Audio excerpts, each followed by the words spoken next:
In this lecture we talk about lambda calculus, the smallest possible complete functional programming language. Okay, so imagine that we are designing the bare minimum function programming language. What all do we need?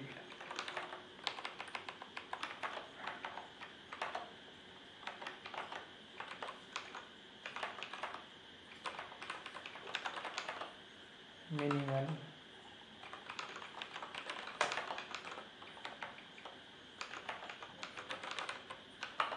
Okay, so the first thing that we might need is a variable set. Let's say x, y, etc. Then we need a means of applying function applications,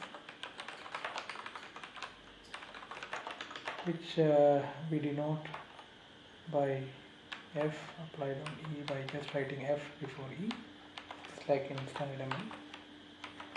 And there is one more thing that we need, which is called function abstraction, okay, which we denote as follows: fn x arrow e. Okay. So this denotes the function that maps x to e. E is some expression where x might occur. Okay, so these three things we definitely need. What is surprising is that this is all that we need to get the full power of a programming language. Okay. What do I mean by that? There is a way to encode all possible computations by just these. And this was kind of observed by Church. This was observation of Church, and is known as the Church hypothesis, Church-Turing hypothesis. So all this is what we need to define a programming language. This language is called the Lambda calculus because Church used the notation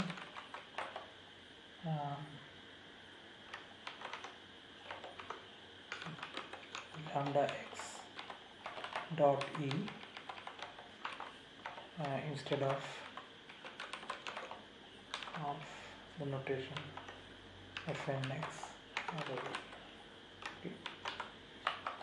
Okay, so this is our standard ML kind of notation. Okay, so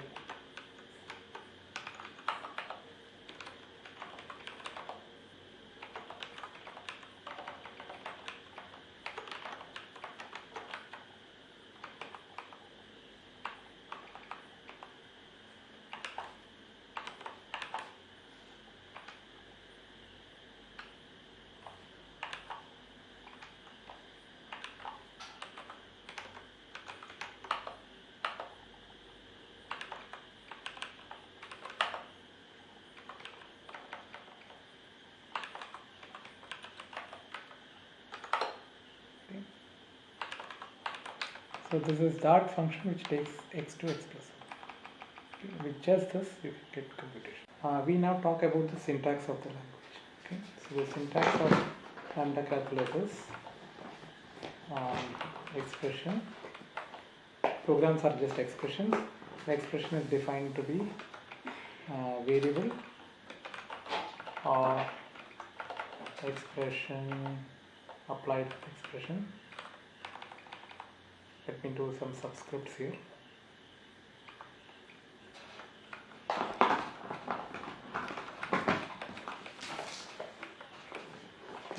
or it is abstraction.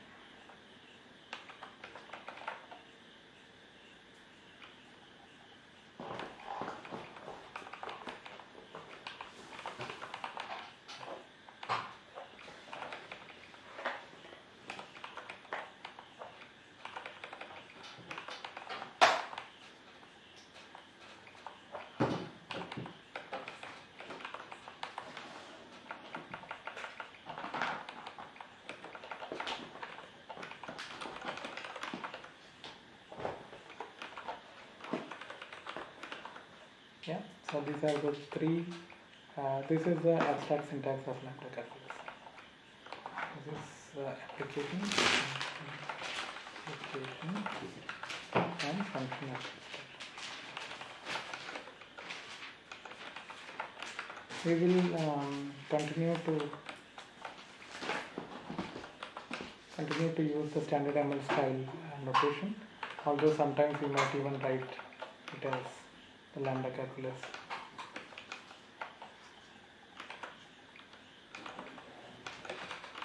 Dot. So this is just notation or abstraction. You might use both of them. Okay. Some notations that we might use is something like, for example, fn x y arrow e is same as a shorthand for fn x arrow fn y arrow. These kind of notations we will use. We will use parenthesis to disambiguate. And in the abstract syntax, as you know, we don't have to mention all these things. Okay. For our language to be a programming language, we have to mention how computation happens. We have only said what is the syntax. Okay. So computation is expressed through this notion of reduction. Just like in the standard ML case, our expressions, when we had something like val x equal to expression, the expression was reduced to a value. Okay, so that is how computation happened. So here, the essence of computation is what is known as computation is captured by the notion of beta reduction. Okay, so what is the essence of beta reduction? The point is, if you want to fully formally define this, it will take some time, and some care has to be taken regarding variable definitions and all. But the essence of it is the following. Suppose you have an expression which looks like fn x arrow e applied on an expression which looks like m. Okay, the reduction takes it to e with x being substituted by m. Okay, so this is the notation that we are going to use. So,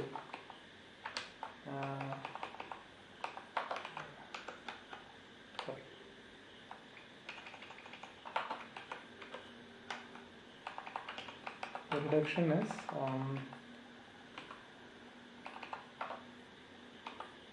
e x equal to v, and is the notation for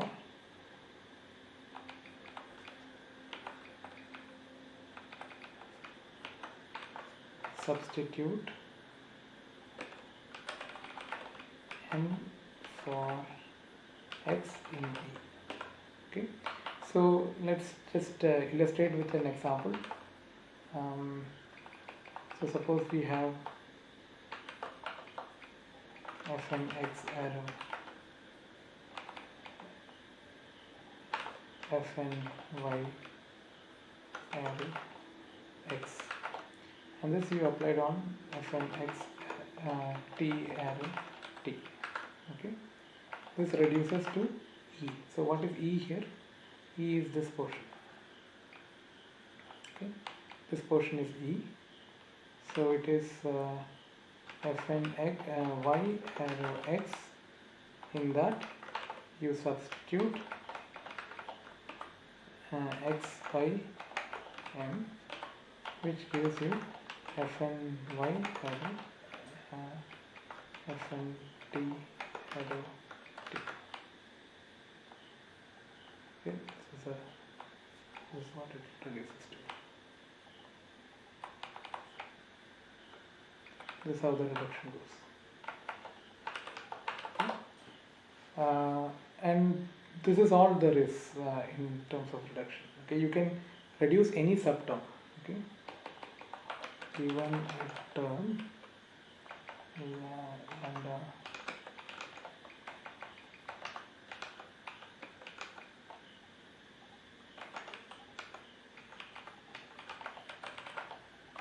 any subterm can be reduced using the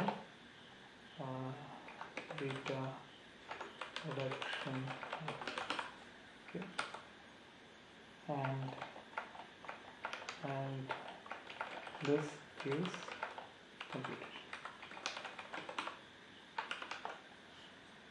Okay, so this is the essence of computation. This keeps on happening till you reach a term which cannot be beta reduced.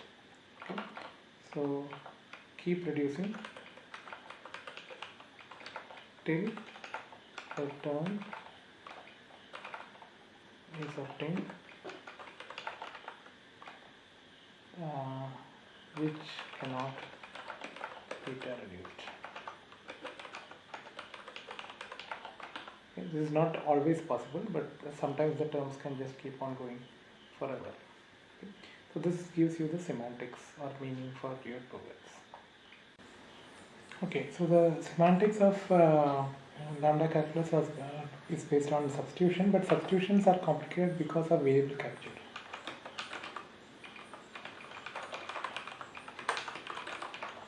Because variable capture. Okay. So let's illustrate this with an example. So let's look at something like fn x arrow, fn y arrow, x y. Okay, this is your term, and let's apply this on, let's say, y. Okay, by the rule of beta reduction, this should become fn x arrow, fn y arrow,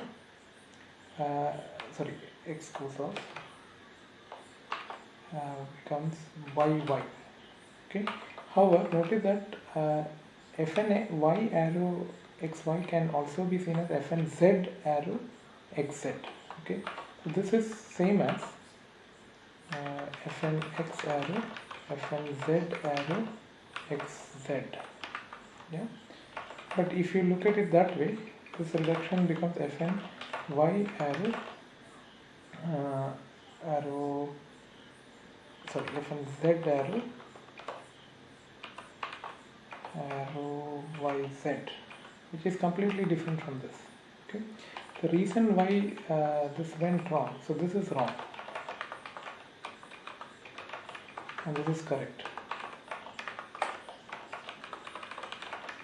The reason why this happened is that the variable y here is a free variable. It is not occurring as bound by some fn somewhere.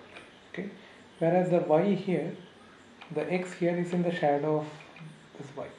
So when you substitute y for x here, this particular y, which was free initially, gets captured by this binding. Okay, and this is called variable binding, and this is a problem. Okay, so we will see how to avoid this kind of problems by substitution. We have to carefully define substitutions.